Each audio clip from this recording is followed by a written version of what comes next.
আসসালামু আলাইকুম বন্ধুরা। সম্মানিত গাইস, যাই হোক সমস্যা নাই, অবস্থা খুবই খারাপ, প্রচণ্ড রোদ। তো আমাদের সুইস ইয়ার্ডের ধারে যে গাছগুলো আছে এগুলো কর্তন করা হচ্ছে। তো আমরা তো বসে থেকে কোনো কাজ নাই, পরিদর্শন করা আর মাঝে মধ্যে দুষ্টুমি করা।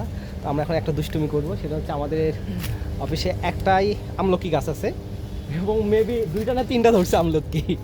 ঠিক আছে, তো আমরা পারবো, তো ভাবলাম একটা ভিডিও করা যেতেই পারে। এই যে ভাই এখানে আচ্ছা ধরছে, কিছু ধরছে কিন্তু পরিমাণে খুব অল্প।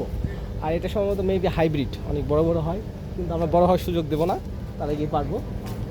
তো নাজমুল ভাই চেষ্টা করতেছে, একটাই পারেন, ছোটোগুলো পারেন না। আচ্ছা ওটা পরে। তো এই যে হচ্ছে আমলকি। তো এই আমলকি দেখে আমার স্কুল লাইফের কথা মনে পড়লো। আমার স্কুল যেহেতু ছিল police battalion public school and college.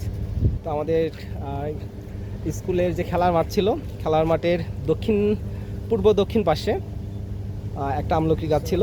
এবং শীতকালীন যে স্পোর্টস টাইমে আমরা কিসের কি খেলাধুলা করব, ওই পাশে যাইতাম, যে আমলকি গাছে, পুকুর পাড়ে আমলকি গাছে ঢিল ছুটতাম এবং আমলকি পারতাম। তো আমাদের মেইন টার্গেটই ছিল শীতকাল আসবে, স্পোর্টসের সময় আমরা যাবো এবং আমলকি পারবো। তো এই আমলকিটা দেখে সেই স্কুল লাইফের কথা মনে পড়ে গেল। তো সবার দাওয়াত রইল।